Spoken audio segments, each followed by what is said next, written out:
Eu tenho um assunto que é muito polêmico, mas eu realmente queria tratar com vocês porque eu acho importante, porque vocês dois estão juntos também. Mas é a parada do racismo reverso, tá ligado? Eu sou muito criticado por falar que é possível existir uma comunidade de pessoas que têm um pensamento racista contra pessoas brancas. Qual que é a visão aí de vocês dois sobre isso? Então, o racismo reverso não existe por conta. Você pode racializar uma pessoa branca, mas isso não tem precedente na história. Saca só, em 1906, um pigmeu foi colocado numa jaula lá no zoológico humano dos Estados Unidos. E ele foi colocado junto com o macaco porque a ciência queria provar que os negros africanos são mais parecidos com macacos. Foi criada toda uma ciência que é a frenologia a partir daí, e até 1956 se tinha zoológicos que prendiam negros na Bélgica para fazer essa comparação. E essa construção racista nunca existiu com pessoas brancas. É ruim de toda maneira discriminar uma pessoa branca, eu posso ofender uma pessoa branca, isso também vai ser imoral. Mas como fenômeno social, não seria um racismo que foi construído no último século, tá ligado? O problema assim, dessa coisa é que assim, o nunca é assim, a gente não sabe.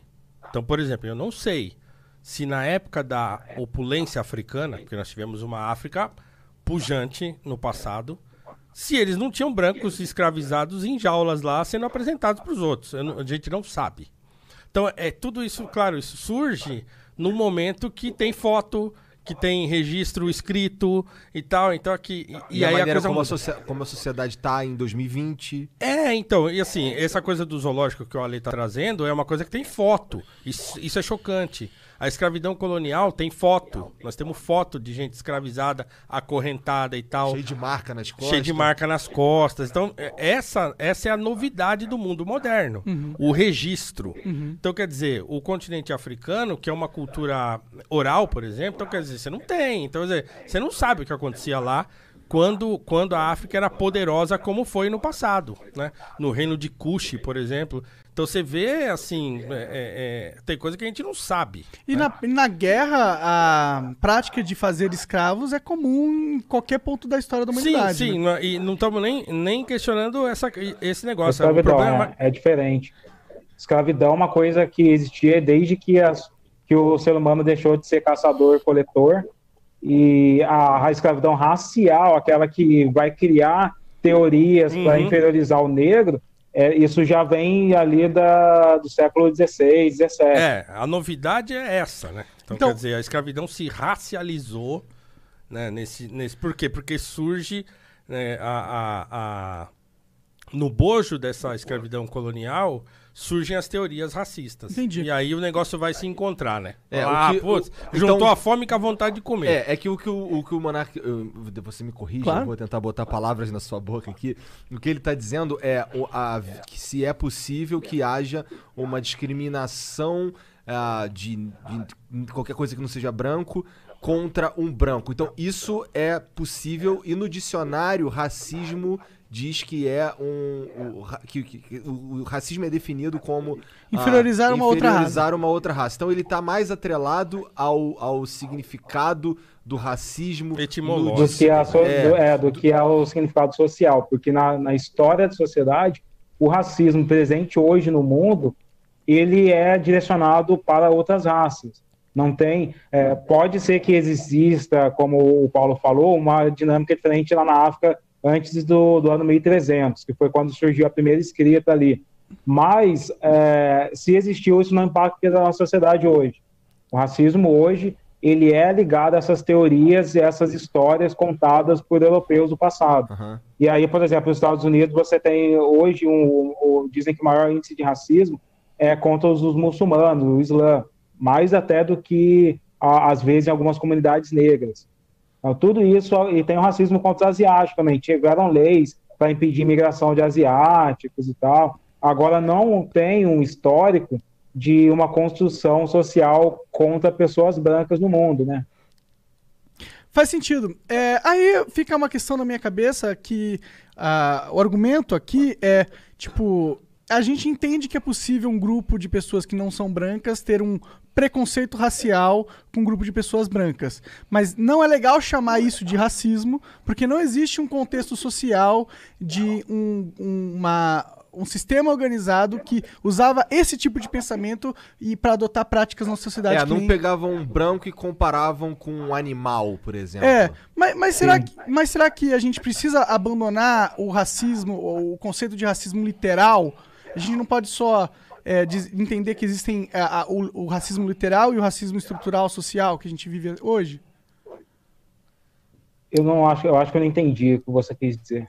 Tipo, por que racismo tá escrito... Por que o conceito de racismo no dicionário tá descrito da forma com que tá descrito, tá ligado? Por que existe esse conceito? Por que existe essa interpretação? Escrito por um europeu, né, por um branco, né, o dicionário Michelis, tá ligado? Então o cara não vai querer dizer que racismo só tem contra pessoas negras. Tudo bem, mas a partir do momento que ele criou isso e virou o staple da sociedade, virou algo que todo mundo tá em comum acordo que aquilo significa isso, será que não é meio esquisito a gente punir uma pessoa que lê o dicionário e acredita que aquele conceito tem esse nome? Não, é assim, eu acho que eu tô entendendo o que você está querendo dizer.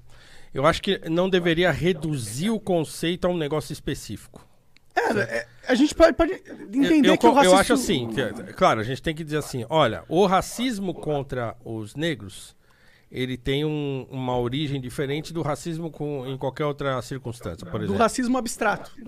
De outras... Por exemplo, os ingleses, que quando colonizaram lá a Índia, também eram racistas em relação aos hindus, né? Os próprios nazistas são racistas aos indianos. Ou os nazistas em relação aos judeus. Isso também é racismo no meu modo de ver. Então, o que hoje as pessoas geralmente falam é que pegaram o conceito de racismo e direcionaram especificamente para o racismo contra pessoas negras por causa desse histórico, de ter sido usado, de ter sido criado políticas de Estado, por exemplo, né? de racialização da sociedade pelo Estado e coisa e tal. Então, assim, eu concordo contigo que o conceito não deveria ser... Politizado. Politizado, isso. Então, assim, existe aquele. E acho que dá para conviver com o conceito de maneira um pouco mais abrangente, desde que a gente defina do que a gente tá falando quando a gente falar. A forma que eu vejo é assim, existe o racismo como conceito e na prática esse conceito a gente vê mais... Se aplica de outras maneiras na raça negra mais vezes. Eu acho que você tá, tipo, racialização é possível com pessoas brancas, a gente pode racializar. Quando eu digo, eu não gosto de alemão por conta dessa característica física dele, isso é racialização. Agora, essa racialização não criou nenhuma dinâmica social. Se eu chamar, por exemplo, um alemão de uma girafa, isso não tem nenhum símbolo no imaginário social. Então, assim, o racismo contra judeus, ele não impactou a construção, a organização social do Brasil. Por isso que no Brasil a gente foca muito no racismo contra pessoas negras. Mas, assim, de todo modo, o preconceito é imoral. Pode ser preconceito contra gordos, contra pessoas brancas. Eu não sou a favor de nada. Agora, como fenômeno social, só para estudar e no contexto mais acadêmico, a gente prefere orientar esse racismo como um fenômeno só para pessoas negras aqui no país. Morou? É isso. Eu entendo. Mas eu concordo contigo. Acho que dá para conviver. Acho que o conceito é um conceito. Pronto. Racismo é um conceito. Sim, sim. Ou é um pseudo-conceito, porque raça não existe e tal, né? Mas é um pseudo-conceito que foi criado quando se pensou em separar a humanidade em raças, né? E como o Ale falou, então quer dizer, esse conceito... Onde são só diferenças de características, né? Tipo, o meu nariz é diferente do nariz. É o que eu sempre repito, cara, você vai encontrar isso aí, eu já falei disso várias vezes, já escrevi isso várias vezes. Cara, o Aristóteles fala isso na metafísica, né? Que é o assunto dele, essência e propriedade. Quer dizer, você tem a cor... Não faz uma diferença de espécie entre negros e brancos. Isso está na metafísica do Aristóteles. Então, vê que louco, né? Sabia disso há muito tempo. Entendeu? Já, né? 2.500 anos atrás, o cara já tava falando isso. Não. Não, cor preta e cor branca não dá nenhuma diferença de espécie em relação ao homem preto e ao homem branco. É isso que ele fala. É textual. Não tô nem interpretando. Caralho. A cor preta e a cor branca não diferencia, né, essencialmente o homem preto e o homem branco. Porque não diferencia mesmo, Porque porra. não diferencia. O cara que faz esse tipo de diferença, que faz esse tipo de diferenciação, ele tá tentando obter algum tipo de poder. Exatamente. E apenas Exatamente. isso. É aí que o Ale entra. Então é aí que ele fala, então, quer dizer, a racialização se tornou um modo de exercer o poder. Né? É isso, né, Ale? Exatamente. Tipo, a racialização foi modo que depois da abolição da escravatura, a galera que tentou criar uma organização hierárquica no Brasil. Tanto que o Paulo pode falar isso muito melhor que eu, mas os negros que foram abolicionistas, todos eles eles deveriam ser os heróis do país, eles deveriam ser o próximo presidente do país, mas eles tiveram que sair do país ou foram largados à pobreza.